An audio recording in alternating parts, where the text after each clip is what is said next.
This is the Sports Loudmouth.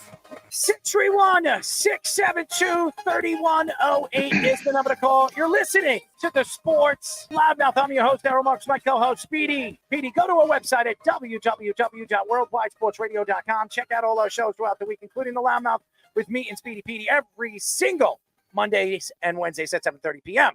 All you have to do to tune in and check out our local listing for all our shows is go to our website at www.worldwidesportsradio.com. We're now talking to former Chargers, Cardinals, Panthers, and Ravens cornerback, our friend Antoine Cason. Antoine, what's up, buddy? Oh man, what's up, fellas? Thanks for having me back, and you're welcome for having me back. Well, we're happy that you're back. I'm not happy that you played for University of Miami. You know what I feel about Miami, but nevertheless, I love you, Antoine. I love everything about you. You being on the show.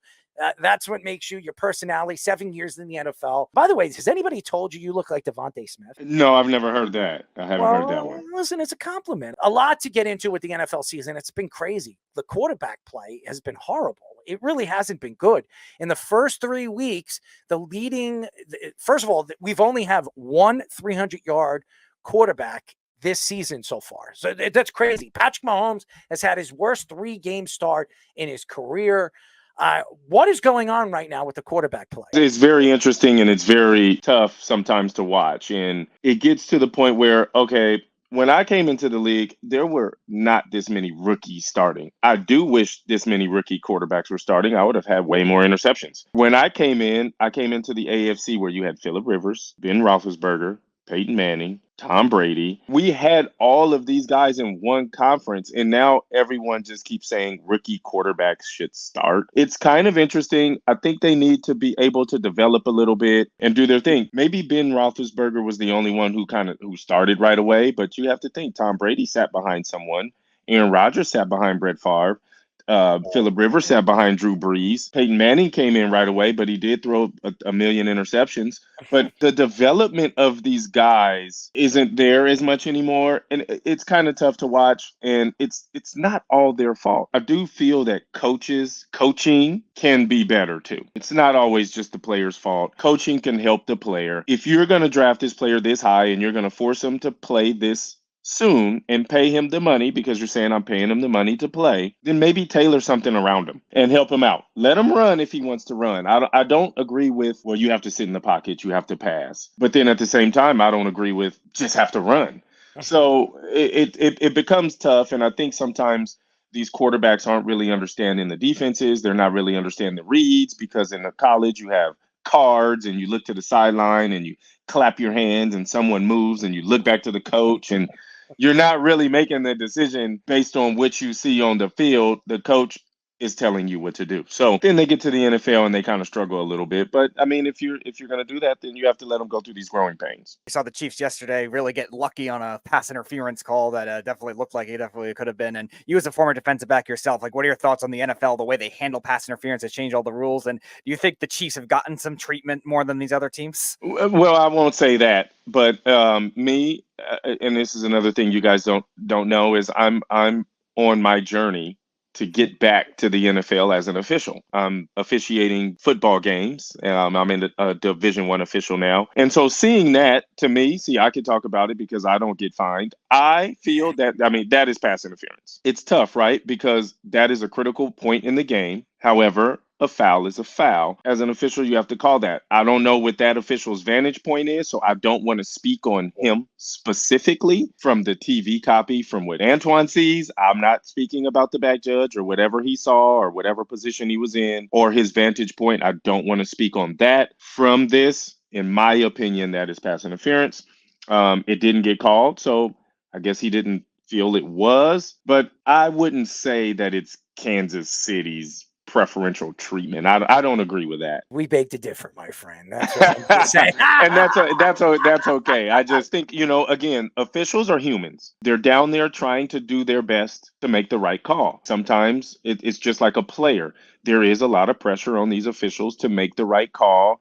In different situations, maybe sometimes it happened. I don't think it's for any reason other than I just didn't make the call. It's not about the Chiefs. It's not about anything. They just didn't make the call. And us watching TV, yes, that's pass interference, in my opinion.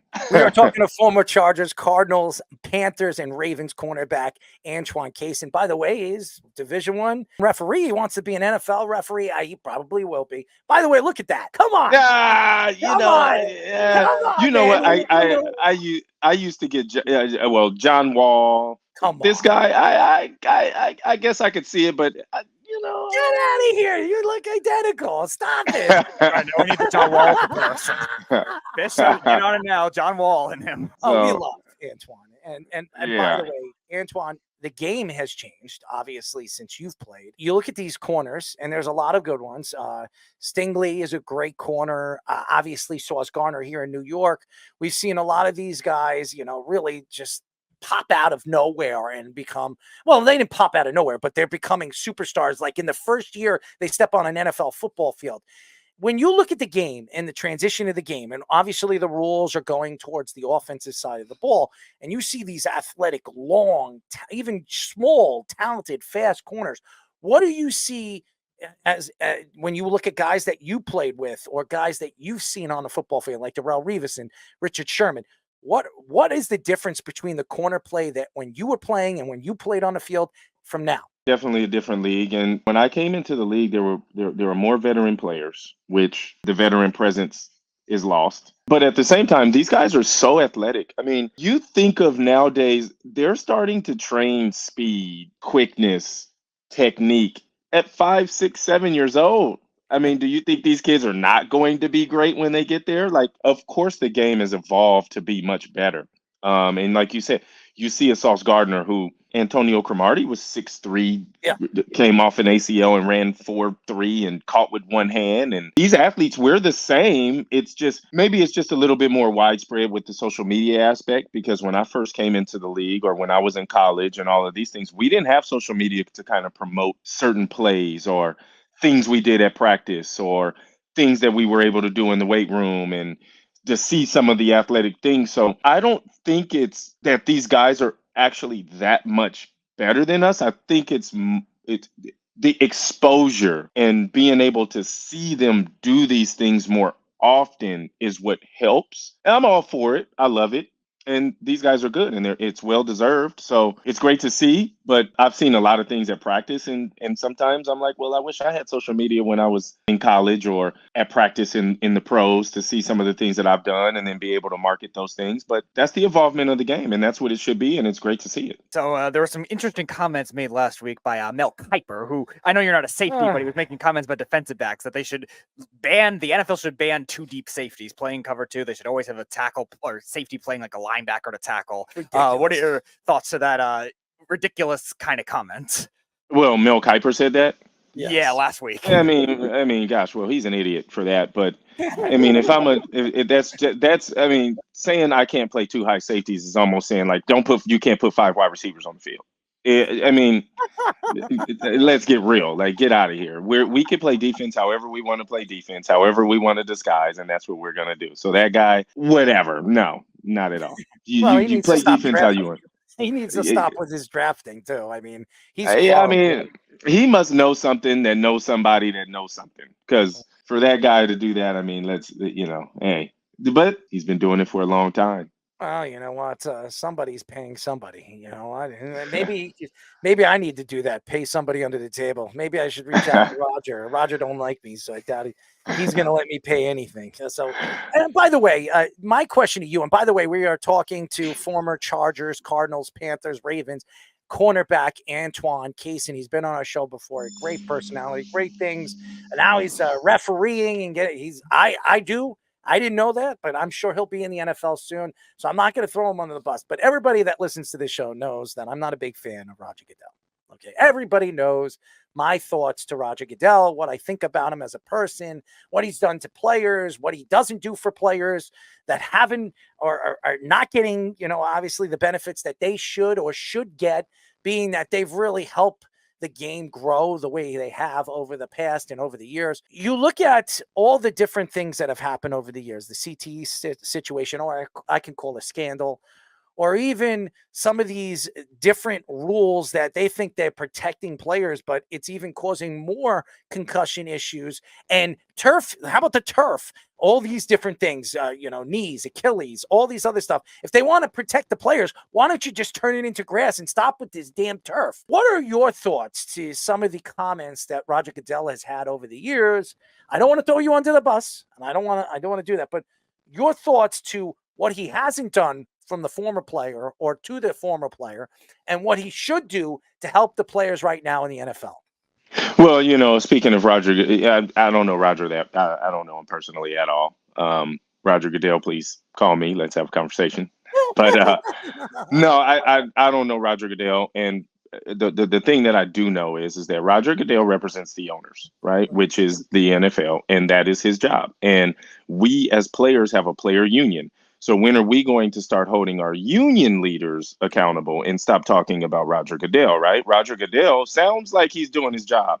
And there's other people that maybe need to step up and do theirs. Again, I don't know all of the facts, so I won't speak on that. But Roger Goodell represents the owners, the league, and his job, of course, is to protect the integrity of the league via owners' interests, right? So we have a players union and we have a union president, which maybe we should start looking into that. And me, and could you imagine me standing and seeing how we can do different things through that, right? Let's do that. A CBA is coming up. Players have to band together a little bit stronger. We have to be a little bit more together and get together and start talking about things maybe that we want to see our league look like. And, again, owners are owners. I'm not an owner, so I'm not going to act like I want to get the same benefit as an owner. That's just not what it is. However, as players, we can get together and ask for different things that help us be a little bit more progressive and be a little bit more in tune with what we do out there on the field and put butts in the seats. So the NFL does do a great job of continuing to advance the game. And I feel you about Roger Goodell. If those are your feelings, those are your feelings. I don't know him personally, but I do know what his job is, and it sounds like he's doing it very well. And again, we have to get to our players union and start demanding a little bit more there, or not even demanding, just start the conversation there. Help players in different ways and do different things with different benefits, or, different field conditions and different this and different that. So I would think that's where the conversation should start, and then just kind of go from there and continue to grow this league in every way that we can. You know what I'm going to do? I'll reach out to Jerry Jones. I'll reach out to Robert Kraft and take him to a massage parlor. That's what I'll do. And I mean, you know what? I think they have that covered. I think you have to do something different for them. Let's reach out to Deshaun too. Maybe he could be one of the speakers. Well, I think he's got that covered too. Hey, Draymond Green can come too. Yeah, himself. On social medias too. Yeah, they sound like they're doing very well. I will say that I should speak. I should speak for the players. I don't know if Roger Goodell's going to want me to speak. Who the hell are you? But I have a mouth and I know how to use it. Well, not in those ways, but you know what I mean. I know how to use it. I was going to say someone just went to jail for this. Okay, you got to be careful with that kind of stuff. He's shameless. He doesn't care.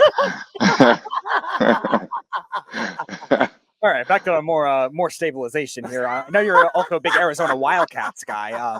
They have a very impressive wide receiver, McMillan. I don't even know how to pronounce his first name. I've never seen that kind of name There before. he is. Okay. Oh, there's the John Wall one.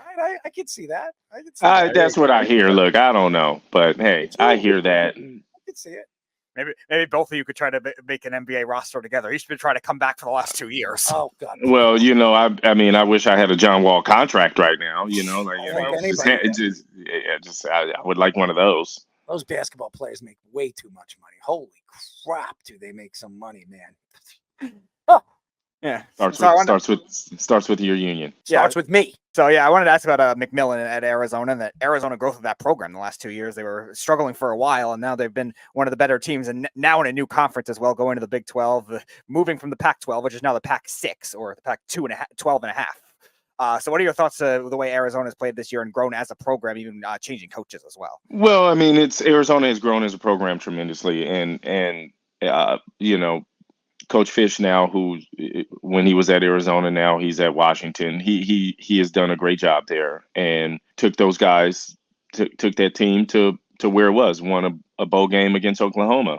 And as you can see, the quarterback, the receiver, and the middle backer, they're all from where? Southern California. So, it's just what we do. But they've played so well, and then getting a new coach. That what people forget about getting another new coach is it's so much of a shift of energy. That's taxing on these kids who have a lot of responsibility. They still have to go to school. They have to be up at 5, 6 in the morning, work out, go to school, study hall, practice, film, continue to win, change conferences. The school's going through changes. They don't know their careers in limbo. NIL, what do I do? Agents calling, people wanting this, family pulling and tugging. There are a lot of things that are on these young men and women, young men and women. These are kids when we think about it, right? You get to college at 17, 18, and you leave at 22-ish. These are young people, and to continue to shift that energy in so many ways and pulling and tugging, for them to still be doing as well as they're doing is a testament to what these student athletes have to go through and with it and how they're built. So the Arizona program is doing well. There's still a lot of things to clean up there, of course. Like everyone could be better. I want to see us be undefeated every year and compete and changing conferences and then getting your ass whooped on Friday. Like I don't like that part of it, but sometimes you got to take an ass whooping and sit back again, sit down and figure out what you have to do. So Arizona has a lot of work to do. I'm still always behind Arizona. I will always say that every time I get anywhere. But a lot of work to do. But I am just super proud of what those boys have done. They're Southern California boys. They went to Servite High School. I reffed them actually in a scrimmage my first year officiating, and just being able to see them up close and personal, especially as high school kids, and then to see how they've developed and their fathers are in their lives and keeping them together and all of that stuff. That's just, again, let me highlight that their fathers are in their lives and keeping them together through this NIL stuff where I'm sure people were pulling and tugging at them to go take money elsewhere, and they stayed together and they stayed teammates and continued to be leaders of that team. That is huge. So, shout out to them. I commend them for all of that. And by the way, we are talking to Antoine Cason, been in the NFL for 7 years, had a great career, played for the Chargers, Cardinals, Panthers, Ravens. And by the way, it's not easy playing the NFL for 7 years. As a matter of fact, the average, player that actually makes it to the NFL only plays 3 years. So to play 7 years says what he was, and a great teammate. What I've heard some stories from guys that we've had on the show saying that Antoine Cason was a very good teammate. Antoine, the one thing that I see about the game that is going to change, and it's going to change quick, is these new rules. And I've watched, when I watch college football, I love it because you want to see more offense. If you want more offense, why do these players have to have 2 feet in? Just have 1 foot in. If you can have 60, 70, 80 point games right now in the NFL if they just have 1 foot in. Now, I know the NFL wants to make it harder, but if they want more offense, then that's the way to go instead of changing all these rules. I don't like these new rule changes. It doesn't help the game, the kickoff and this and that. Just, add a couple, implicate some of these college football rules in the NFL, and there'll be more scoring. No question, there'll be more scoring, 70, 80 points. Yeah, I hear you, but I don't agree. If I'm in college and I get 1 foot in and I step up to the league, I need to get 2 feet in. That's just becoming a better player now. So now you want to have a better brand of football, and these guys have plenty of skills. Get 2 feet in the field, and if you can't, then you don't. Then you didn't catch it. I think there's plenty of offense. Again, I just think you stepping up to a different level of football, you have to be better. We have the best collection of athletes at the NFL level. So there's plenty of points. The rules, as an official, I'm on these calls with the officials, and a lot of them are safety rules. I understand. The only thing that sometimes I say is, well, why are we changing safety rules and adding games? Now, I don't understand that part, but again, I'm not part of that committee to change any of that. I'm just here to be an official and uphold the integrity of the game and call what I see and be able to speak to these young men in a way that I understand what they're going through. But I think the kickoff thing is. Am I a big fan of it? No, but I don't have a say so in it. And it takes away some of the strategy, right? The surprise on side and the bloop kick and some of those things that we've seen football be as a strategy. It takes it away, but I'm pretty sure these coaches will figure out a way to create some strategy on how to get some onsides, bloop it right over into the landing zone and someone go get it. I don't know, but I'm looking forward to see what that is. And most of it is safety fouls. And we want the game to be a safer game, and it is a safer game. And being on the official side, I get to see that a lot more. And I try to speak about different things when I can and try and keep my opinions to myself sometimes as a player and just try and see it as a whole. But nonetheless, it's fun. I'm freaking enjoying it. This ride has been good. So the rule changes have been okay. So last question for me.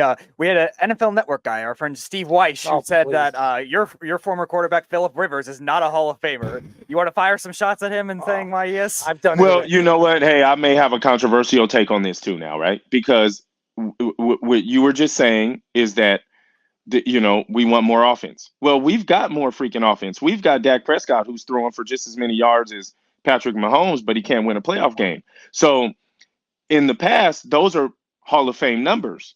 What I say now, no, you're not Hall of Fame. You got to win one now.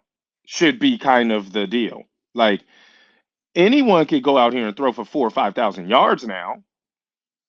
Okay, like we could go throw for 4,000 or 5,000 yards. Can you win a playoff game and can you win a Super Bowl when the shit matters? When the best quarterbacks are in these playoffs. So let's stop talking about regular season numbers now. Like Dan Marino's era, that's cool. He threw for all those yards. That's when no one played in a hard era too. I mean, no, I'm not talking about Phillip Rivers. He was my teammate, so I'm going to leave that alone. I'm just saying now, my controversial take is if you want to call someone a Hall of Fame quarterback today, right, you have to win one now.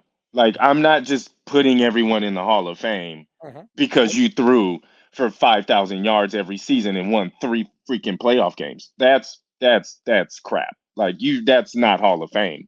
Hall of Fame is you were balling, you won some, like at least win an AFC or NFC championship. Like not just throw for a lot of yards and touchdowns and then don't win anything. Like again, we talk about Dak Prescott all the time, and I hate to single him out like this, but yes, they put his stats up with Patrick Mahomes, but there's no comparison. This guy has Super Bowl wins and this one doesn't.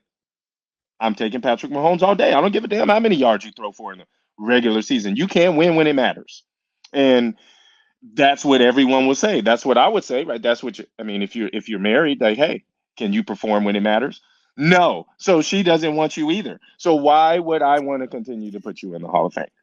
Well, I don't think first of all, Dak needs to do more to go to the Hall of Fame, but I like Dak Prescott, and it has a lot to do with the team too. It's not only him; the defense needs to stop people too. I understand that, but if you're going to be the leader of the team and demand all this money, then how are you going to be the leader of the team and get your defense together, get your team together to band together to win a goddamn game? So don't demand all this money if you cannot lead your band of brothers, your team of men to some wins. How do you will your team to some wins? If you're a leader, if I'm paying you $200 million twice, what are you going to do? This is on you now. Can't keep blaming Jerry. We can't keep blaming different things. You're demanding this and you're getting it. What are we getting in return for that? So if that's what we're going to do, yeah, you deserve $200 million. Yes, you played very well. How are you going to help us now win? Get your guys I don't know, take them to dinner, take them out, do something, but get them to where they want to start playing and winning some games. I'll hang them. I'll bring them to Robert Kraft's house. That'll be cool. Hey, I don't know what goes on there, but it sounds like it's a good time. Well, you know what? You don't go over there and try to ref over there. No, I won't be there. If I get an invite, I won't accept. I'll respectfully decline. Well, we really appreciate you, man. And by the way, I do believe in Philip Rivers is a Hall of Famer. There's no question. I believe he's a Hall of Famer. What he did, and even played on a torn ACL, he did the way he did. And actually, listen, he had good teams, and there's no question he should. I thought he should have went to the Super Bowl at least one of those years. But nevertheless, the guy is a warrior, and Steve Wyche is absolutely wrong. That guy is a Hall of Famer. He has the best numbers out of all those quarterbacks. No, he didn't win, but Pittsburgh had. I mean, that Pittsburgh defense is unbelievable. And whatever Eli did, he did great things, and there's no question that he did. But that defense, what they did in the playoffs in 2007 and 2011, were unbelievable. So you have to have a team to win a championship too. You know that, Antoine. So, but the quarterback you have to have some good leaders. So just because you're a quarterback does not make you a leader. Is all I'm trying to say. I got you, man. That's it. Like, just because you're a quarterback does not make you a leader. That's all my point is. I'm not talking about anyone specifically. I'm just saying, just because you're a quarterback does not make you the leader of the team. We saw Baltimore Ravens win the Super Bowl. Who was the leader of that team? That's all I'm saying. That's the bottom line, because Antoine Kaysen says so. I'm just kidding. Anyways, Antoine, we love you. Thank you for joining us as always. We'd love to get you on again, as always.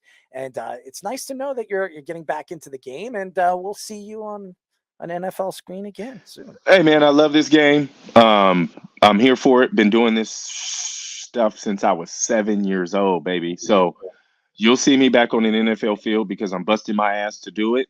That's the determination that I've always had. That's what got me there the first time. That's what's going to get me there the second time. I will be there.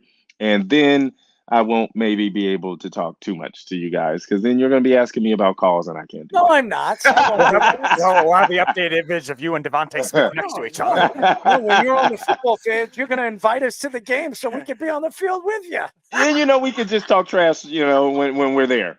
I'll do the trash talking. You don't have to do anything. I'll do the trash. I'll especially do it if it's the Chiefs.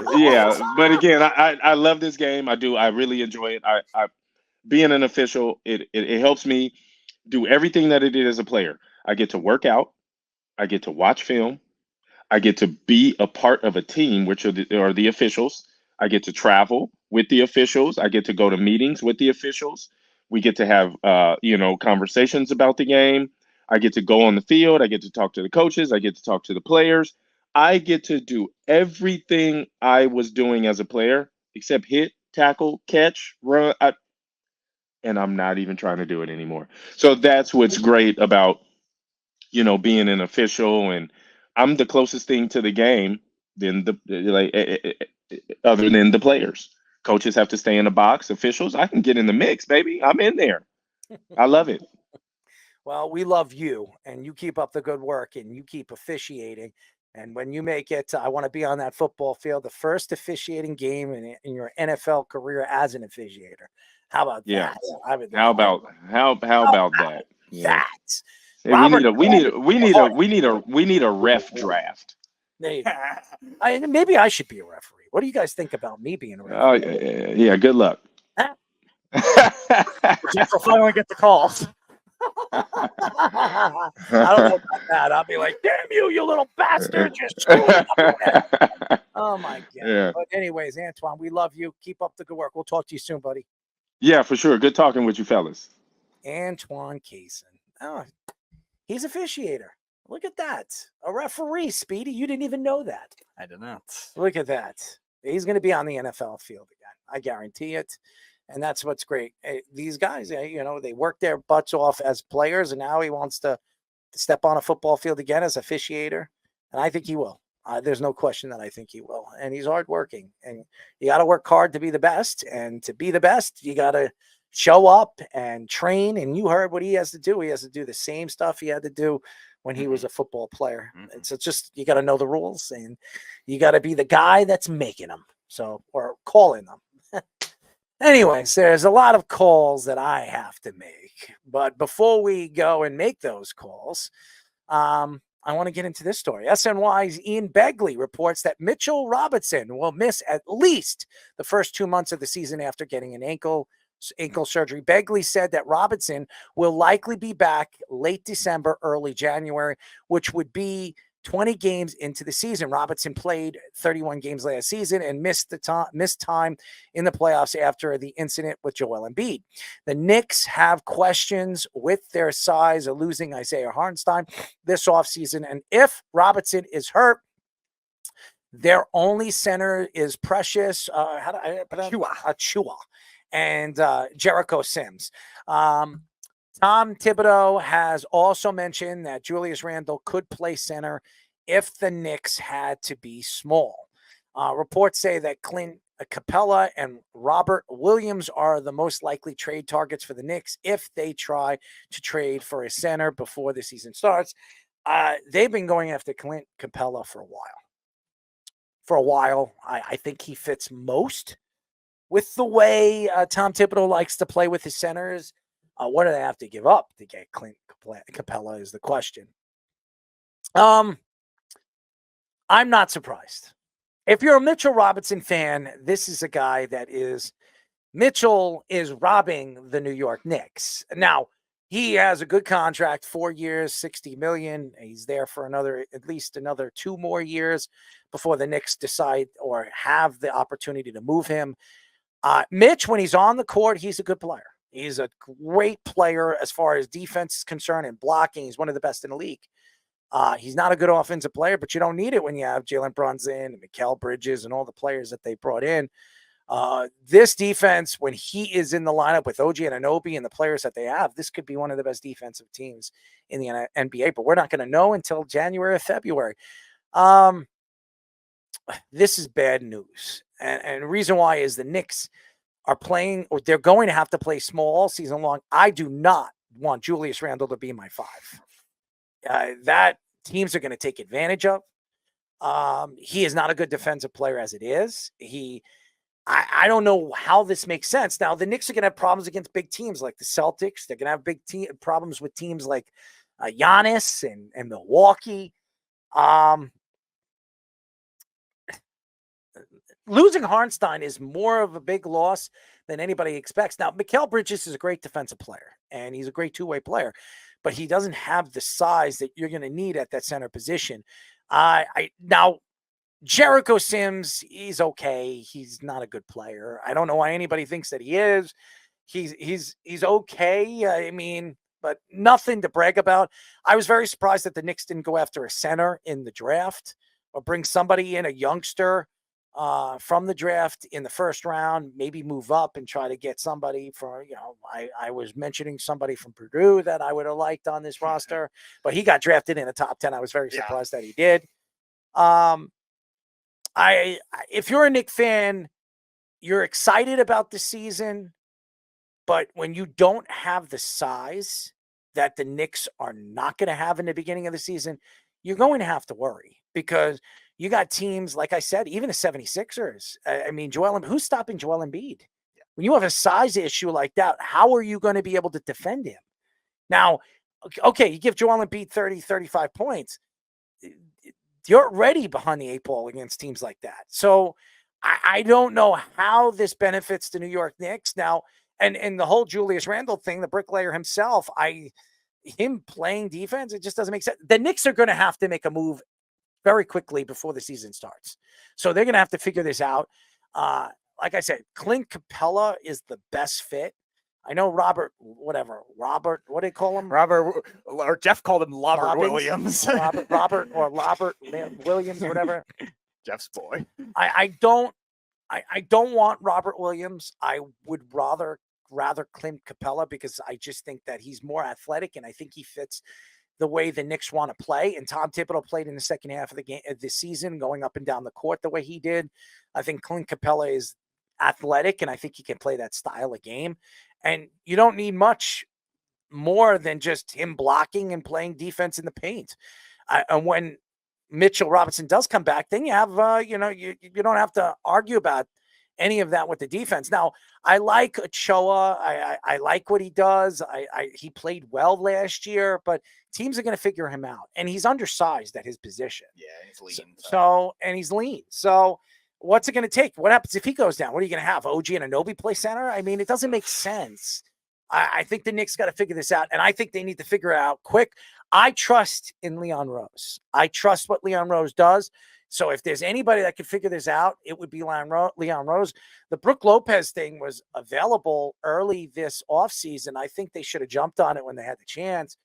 I think this is going to hurt them if they go into the season this small. Yeah, it's definitely something that's concerning because you look at the size with Julius Randle, even at the 4, having trouble defensively. Like him trying to play as the 5, like that's ridiculous as it is. And you were talking about in the Eastern Conference just alone, like all the good teams that have big men that are going to be able to dominate. The Celtics have a good collection of them. Look at Cleveland, we talk about in the playoffs, so the size that they have, and the 76ers. Like these are all teams that are just going to physically wear on you. And Tom Thibodeau, his style of game on the defensive side is very physical. So if you're trying to have those guys play bigger, it's just going to wear on them out even more. And you don't want that kind of thing for an already injury-prone OG Anunoby, an already injury-prone Julius Randle.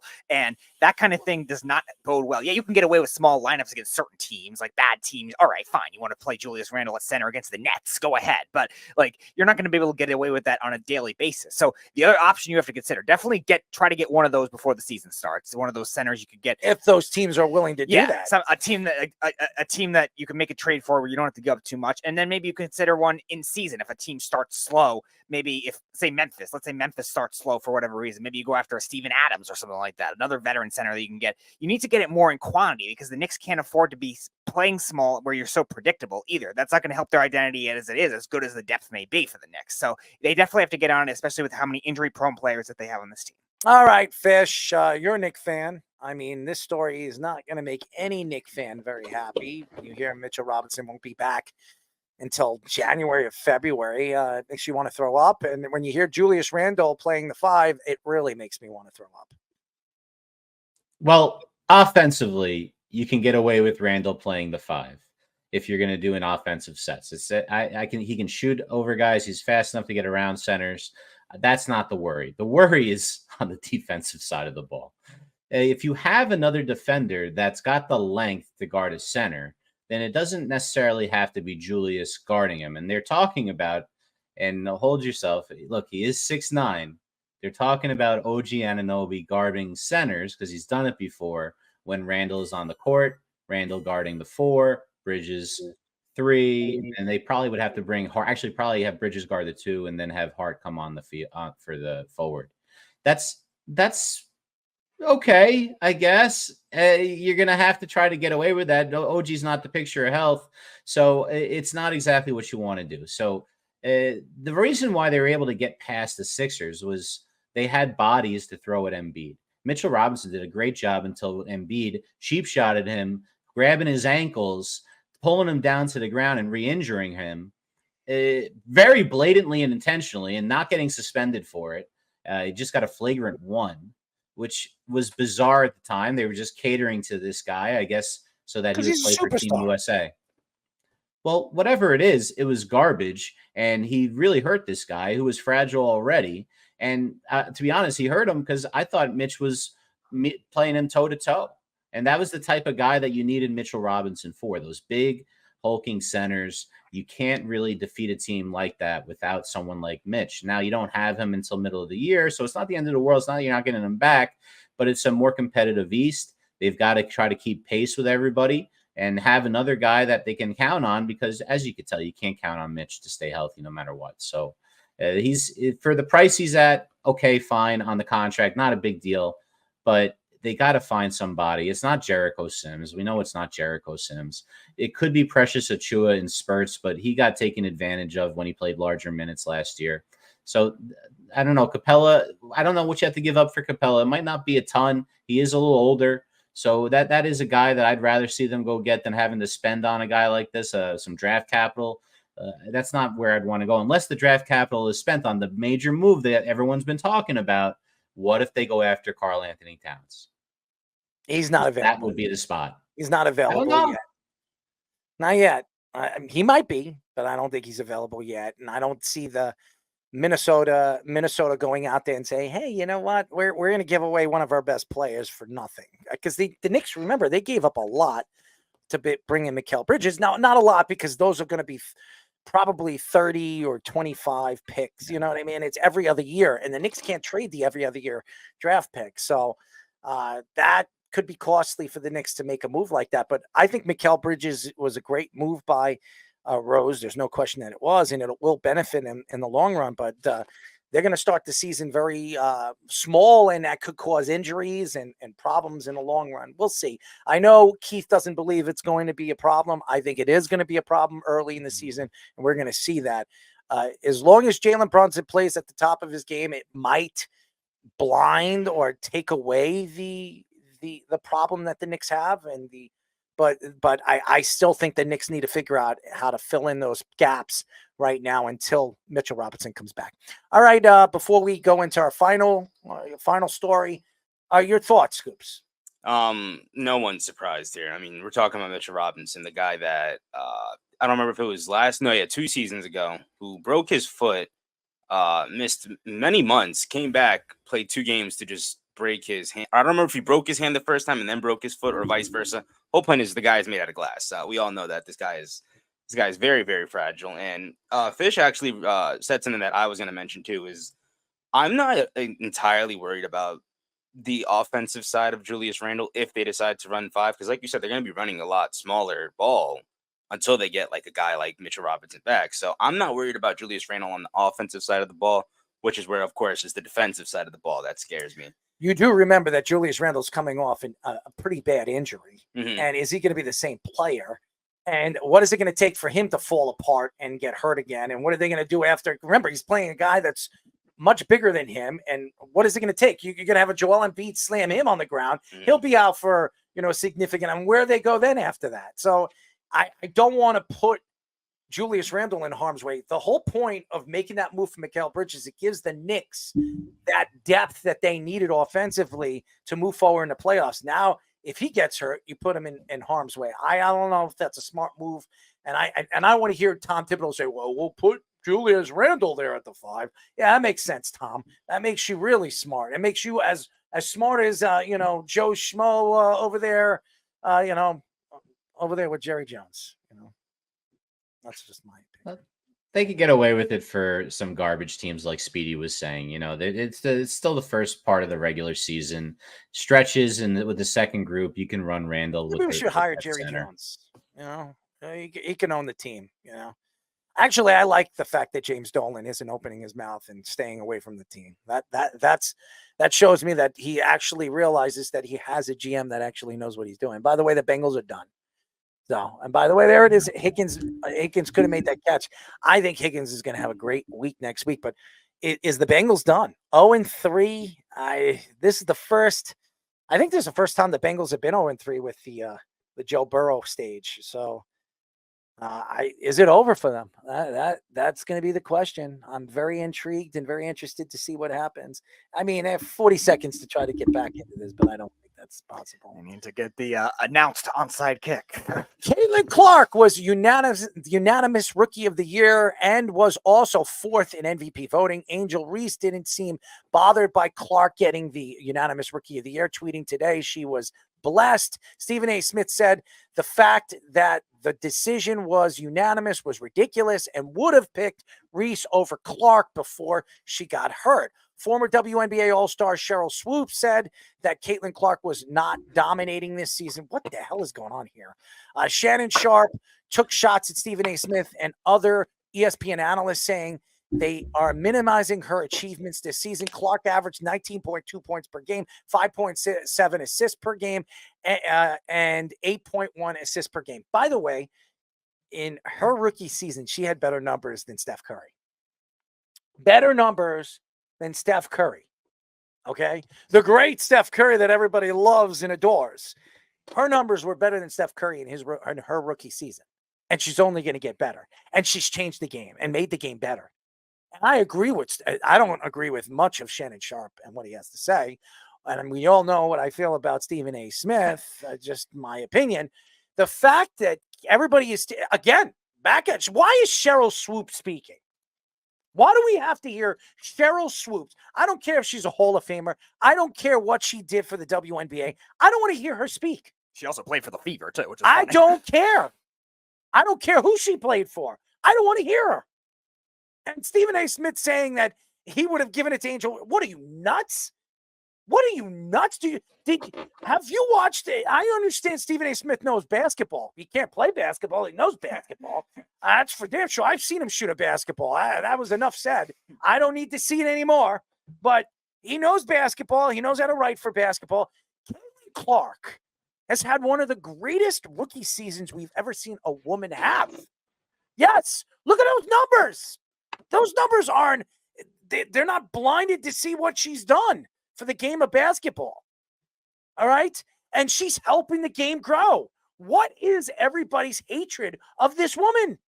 She deserved the Rookie of the Year. No matter, I don't know if she's unanimous winner, but she is absolutely the Rookie of the Year. Even if Angel Reese played this year and averaged a double-double, you're going to tell me Angel Reese had a better season than Caitlin Clark and what she's done for women's basketball? Now, she should have been on the USA team. So should have Caitlin Clark.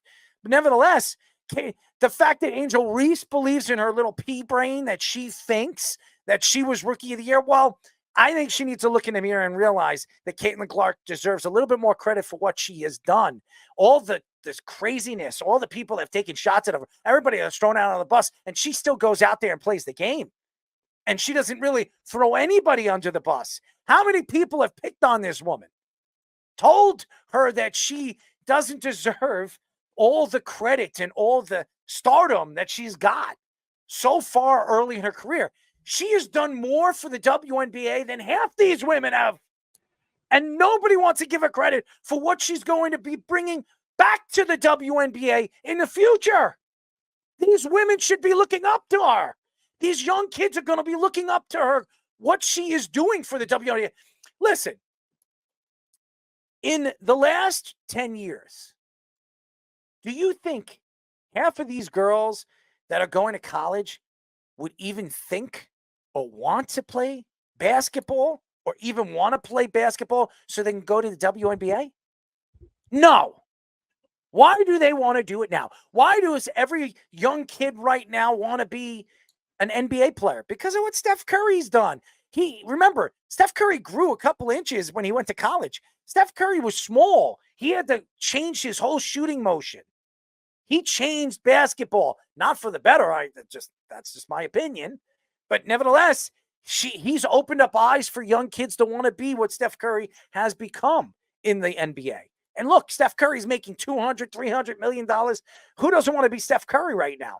Caitlin Clark's going to change the game. She's going to open up opportunity where you can make money in so many different angles, so many different areas. Why is anybody taking shots at this woman? If anybody, they should be kissing her ass.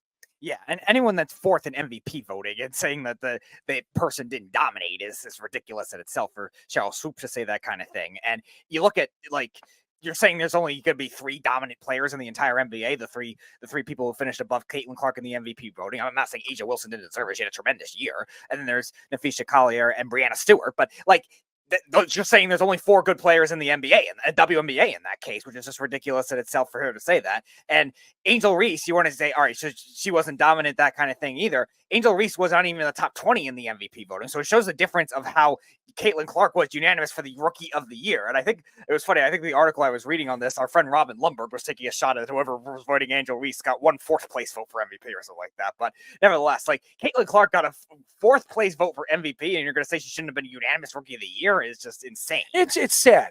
It really is sad because you're not going to give this girl any of the credit that when credit is due. Okay. She's taken on everybody's craziness over the last couple of months. Everybody. Remember Jeff coming on the show saying she wasn't this, she's not this, she's not going to have a good rookie year. Look what she's done. Now, she's not averaging 30 points a game. I thought she was going to average between 24 and 25, but she will. In 2 or 3 years, she'll be averaging close to 30. There's no question that this girl is the real deal, and she's going to change the WNBA for the better, for young girls to want to be Caitlin Clark, and for young girls. And I'm not saying Angel Reese isn't going to bring that to anybody's attention either. But if you sat down with Angel Reese right now, she didn't say that she thought she was Rookie of the Year, but if you really sat down with her, Angel Reese would probably tell you she was rookie of the year. 100%. Yep. If you sat with her right now and said, "Hey, Angel, really, do you think if you actually played a full season of women's basketball, do you think you're the MVP over Caitlin Clark?" I guarantee you she would have said it. 100%. I remember we were talking about it when she got drafted in Indiana too, like how bad that Indiana team was. They made the playoffs as the 6th seed, and while they're probably not going to beat a good Connecticut Sun team, like they got blown out yesterday. Like the fact that they even made the playoffs for a team that's been like a lottery team forever, like shows a lot about Clark's value. The fact is, and I don't care, Keith, you're going to say, well, I said 30, 40. I just see the type of player that she is. She's not just a shooter. She's not just a girl undersized that can rebound and pass and do things like she can do at her size and her ability. I think she's a phenomenal basketball player, and she's the perfect woman to move forward in the decades and decades moving forward for young girls to want to be like her. And I think this is good for the WNBA. I don't want to hear there are racist people out there. Okay, there are. There's going to be racism no matter where you go, no matter what sport you're in. But give this girl some due. I mean, seriously, stop with this stuff. Stop with, oh, she's not this, she's not that. Who cares? The fact that she's helping the game grow, that's all it should matter to you. Everybody's hating on this woman. What is it going to take for them to just give her some credit? It's sick. It really is sick. Anyways. All right, Fish, your thoughts. Here's some credit for you. Look at the stats on the board here. So my favorite thing about her is when they didn't put her on the Olympic team. She got furious. The All-Star game, they beat the Olympic team. And this is what she did kick the crap out of him. And this is what she did after the All-Star break. 24.3 points, 5.5 rebounds. Again, she's a guard. 8 assists a game, 42.2 field goal percentage, which again, she's a guard. She's shooting a lot of outside shots, 36.7 from 3, 90.6 from the line, 1.33 steals, 0.68 blocks. That's quite the all-around game. Angel Reese is a get you the rebound and put it back type of a person. She has a little bit of a short game near the basket. And that's about it. But she's really good at it. That's not an MVP type of a player, though. That's not the skill set of an MVP player. So the fact that anyone's even talking about that's ridiculous because they're just harping on all the back and forth that's been going on since they were in college, the racial element of it. Everyone just wants to take a side. If you're just looking at it basketball, I mean, what's the equivalent of what is she, an 18-10 power forward? Yep. A very good player, maybe on the All-Star team. That's what Angel Reese is. And then you have someone who's averaging numbers that are somewhere between Jordan and LeBron numbers. What are you talking about? Who are we comparing here? You have to realize the talent here. She is an incredible shooter. She gets her own shot. She maybe takes her shot too much, but she's really good at it. It's like Steph Curry. No, yes. And except now he just hits all of them. So it's just yes. And maybe other people shouldn't do that. It's not great for the game if everyone does that, but they could do it. So why wouldn't they do it? She does things that are very unique. It's a really special player to watch play the game. I don't get that same feeling watching Angel Reese. I see a good basketball player, but I don't see someone that's a transcendent talent. Let's face it. All right, Scoops, your thoughts. Caitlin Clark is just slowly becoming the face, of the WNBA. She's a playmaker. She's a great shooter and a passer. She's the face of basketball. Pretty much. I'm going to tell you this right now. She will be the face of basketball, not just the WNBA. Basketball. The NBA is looking for a superstar to really stand out. Her jerseys are selling like hotcakes. Guys are wearing her jerseys. I've seen 2 guys at the bar wearing Caitlin Clark jerseys. And by the way, 2 of them are not even white. Just so you guys know that. It wasn't, they were African-American. Just so you guys know that. So put that, whatever you want to put that on and whatever these racist remarks and things and stuff like that, it's ridiculous. We all should be comparable to one another. It doesn't matter what color your skin is. You go out there and you play the game. That's all it should matter. I'm sorry to cut you off. No. Just you know, the fact that she's such a great passer, such a great shooter, she even talks trash like a pro. She just all around her game is just so admirable. Like I don't see how you can hate on someone like this. And something like Fish said too, when I watch her, you know, as opposed to Angel Reese is a good ball player, but when I watch her, you could just see like this is talent. This is the face. This is going to be what evolves the sport itself right here. And I wanted to point out the fact too that she has taken a horrible team. This team is bad. This team has been bad since I'm looking back, 6 wins the one season, 5 wins the next season, 10 wins the next, 5, 13. This team was horrible. The first year that she gets in there, they finish 500, but they at least make the playoffs. So, I mean, that's a great turnaround, honestly, for a horrible team. And, you know, I don't see, like I said, I don't see what there is. She'll win a championship. She'll definitely win a championship. She's going to win a championship. She'll probably win 2 or 3 of them. And and you keep saying the WNBA. I think she is going to take this even past that. I do. I think what she is doing and what she's going to transform the WNBA is going to help not only, even though the NBA don't need it, I think she's going to help look at the growth of the NBA to another form of just domination. I think she's going to change the game for not only for women's basketball, for men's. I think she's a very unique player. I think she's a likable player. What is the hatred behind it? I have no idea. You want to say race? Could be race. I don't know. But it is pretty fantastic to watch somebody go out there the way she has over the last, I would say, 3 months and just shut everybody up. Just like go out there and say, you know what, I'm just going to go play my heart out. I'm going to let my game do the talking. And she's not speaking about anything, and everybody that said all these derogatory, even people that shouldn't be opening their mouth and saying things about her. What has she done wrong besides go out there and play the game? It's just, it doesn't make sense. Honestly, it's hate. And it's sad what we are fighting for our country. This is a democracy of a country, and there's so many things that should be looked at and obviously fought by, you know, not just the players, but everybody around her.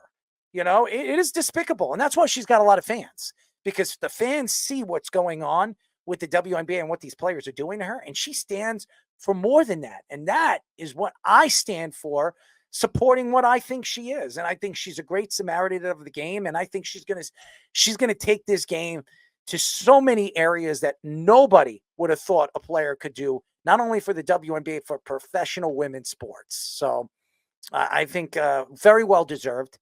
4th in MVP voting. That's unbelievable for a rookie who everybody thought was overrated.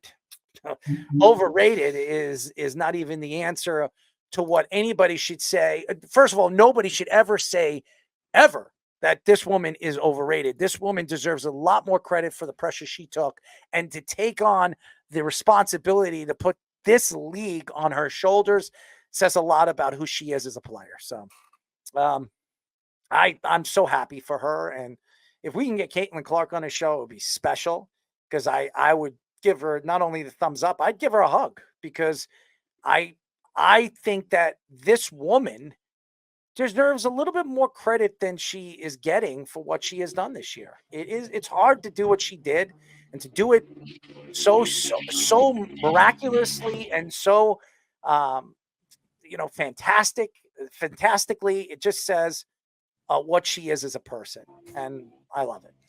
Keith, to answer your question, who thought she was overrated? That's your buddy Jeff. A lot of people did. Snug did too. Okay, and different people that we've had say this on the claim, saying, and all the different takes that we've had saying that Caitlin Clark's overrated and all this other stuff. Stop. I don't want to hear it anymore. It's just shameful what people have said about this young lady who's going out there and putting the league on her shoulders and bringing endorsements, TV deals, because of who she is. And she doesn't even take the credit for it when she should. I would say, you know what? Yeah, I'll pat myself on the back. Yeah, I did this. Yeah, thank you. Thank you. All you ladies are going to make more money because of me. All you ladies have something to look forward to because of me. All you ladies that have kids or don't have kids that can buy clothes and all that other stuff and not have to go overseas is because of me. I'll just pat my back for everything. It's horrible. I think it's shameful. And as far as Stephen A. Smith saying that Caitlin Clark shouldn't have won, it just shows you how incompetently stupid he really is. Thank you to all the fans. Thank you, obviously, to Antoine Kaysen and Jason White for joining us. Thank you to, Mr. Fish for being, the great executive producer that he is and some of the content that he gives us throughout the show. Thank you to our Sports Minute, Tommy, for all the content that he gives us. We'll be back on Wednesday at 7:30 p.m. Good night, everybody. You're listening to the Worldwide Sports Radio Network.